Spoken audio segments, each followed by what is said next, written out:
আজকে ডিম পাউরুটি ভাজলাম রাতের জন্য। চলুন তাহলে ভিডিওটি শুরু করা যাক। ফ্ল্যাশব্যাক। সো হ্যালো এভরিওয়ান, আসসালামু আলাইকুম। কেমন আছো সবাই? আলহামদুলিল্লাহ আমি অনেক ভালো আছি। চলে আসলাম তোমাদের মাঝে নতুন আরেকটি ব্লগের মাধ্যমে। ব্লগটি ভালো লাগলে লাইক কমেন্ট শেয়ার করবা, আর চ্যানেলটি অবশ্যই সাবস্ক্রাইব করে দিবা প্লিজ। সবাই সাবস্ক্রাইব করে দিও।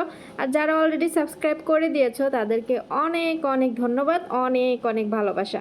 তো এই যে দেখো, আমি বিকালবেলা রান্নাঘরে চলে আসছি। এখন বাজে বিকাল 5টা। তো আমি রাতের জন্য রান্না বান্না করব। তো আজকে ডিম দিয়ে পাউরুটি দিয়ে ভাজবো। তো এখানে আমি পাউরুটি আর ডিম নিয়ে নিছি অনেকগুলো। কতগুলো ডিম নিছে আমার মনে নাই। তো এই যে আমি ডিমগুলো এক এক করে সবগুলো ফাটাই নিচ্ছি। ফাটাই নিয়ে এখন এটা ডিমগুলো আমি একদম মানে দিয়ে একদম লাড়তে লাড়তে একদম মিক্স করে ফেলবো। কি বলে এটাকে জানি না, ভুলে গেছি। তারপরে এই যে আমি একটা সাহায্যে এটাকে একদম ব্লেন্ডার করে নিচ্ছি। তারপরে এই যে আমি টোস্ট রুটিগুলো যে ওইটা বের করে নিয়ে আসছি। আমার ম্যাডাম এইগুলো সকালবেলা নিয়ে আসছিলো। সকালবেলা অল্প কিছু বাজার দিয়ে গেছে আমাকে।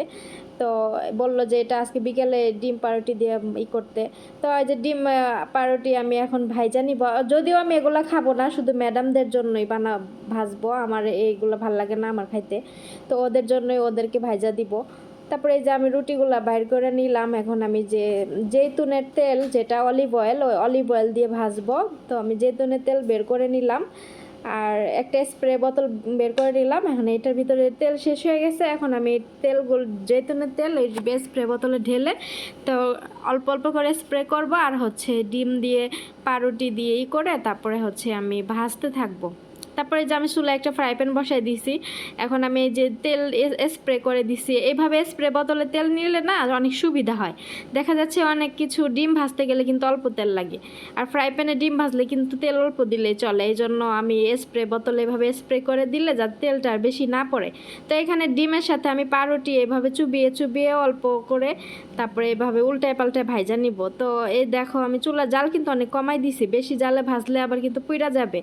এইভাবে ডিম পাউরুটি ভাজলে কিন্তু এই ডিমের মধ্যে অনেকে গুঁড়া দুধ দেয়, চিনি দেয়, কিন্তু আমি কিন্তু এগুলো কিছু দেই নাই, কারণ আমার ম্যাডামরা এগুলো পছন্দ করে না। এই জন্য আমি দেই নাই ডিম, চিনি, দুধের গুঁড়া আর চিনি এগুলো আমি দেই নাই, কারণ ওরা খাইতে পছন্দ করে না। এই জন্য আমি দেই নাই।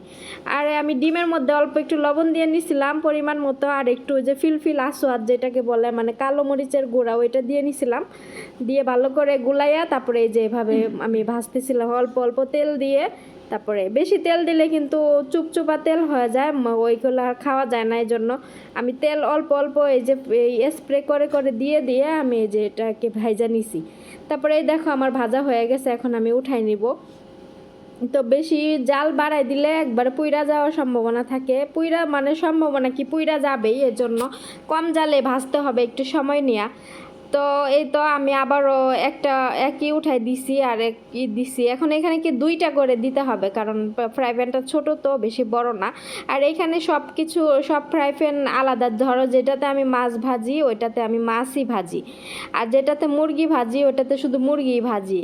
আর যে ডিম ভাজার আলাদা, রুটি বানাই যে ওই ফ্রাই প্যান আলাদা। মানে এক একটার এক এক ফ্রাই প্যান, মানে একটা দিয়ে। আর ধরো যেটা দিয়ে আমি মাছ ভাজি ওইটাতে আমি কিন্তু ওই ডিম ভাজতে পারবো না। তো এরকম বিভিন্ন সব কিছু আলাদা আলাদা। তো এইটা আমি আবার এই ফ্রাই প্যানটা নতুন নিয়ে আসছিল, এটা আর আরেকটা। তো এটা আমি এখন রান্না বান্না করি নাই, তাই ভাবলাম যে এটাতে আজকে পাউরুটিগুলো ভাইজা নেই। তারপরে এই দেখো আমার পাউরুটির ফাইনাল লুকটা আবার ভাজা হয়ে গেছে। তো আমি এভাবে করে ভাইজা নিচ্ছি। এর চাইতে বেশি ভাজলে আবার পুইরা যাবে। তারপরও একটু কালার আসছে না, একটু পুরা লাগতেছে না। এটা ঠিক আছে, কারণ আমার ম্যাডামরা এইভাবে খাইতে পছন্দ করে। ডিম ভাজা বলো, রুটি ভাজা বলো, হয়তো বা ক্যামেরায় দেখতে পুরা লাগে, কিন্তু না, এগুলো পুড়ে যায় না। আমার ম্যাডামরা এইভাবেই খাইতে পছন্দ করে। ওরা সাদা সাদা কোনো জিনিস খাইতে পছন্দ করে না। তো এইভাবে আমি ভাইজা নিছি। এখন আমি এটাকে প্রতিটা, ওরা 5জন মানুষ, 5টা প্লেটে আমি সাজাই দিলাম। এই যে দেখো এইভাবে আমি করে সাজাই দিছি। তো ওরা নামাজ শেষ হইলে, এখন অলরেডি মাগরিবের আজান দিয়ে দিছে, তো ওরা নামাজ শেষ করে তারপরে এই যে রান্নাঘরে এসে খাবে। তো আমি এটা একটা ট্রেনের ভিতরে সাজাইয়া একটা স্মার্ট দিয়ে ঢাইকা দিব, ওরা খাবে, নিয়ে যাবে আইসা। তো আজকের ভিডিও এ পর্যন্ত। সবাই ভালো থাকো, সুস্থ থাকো, আল্লাহ।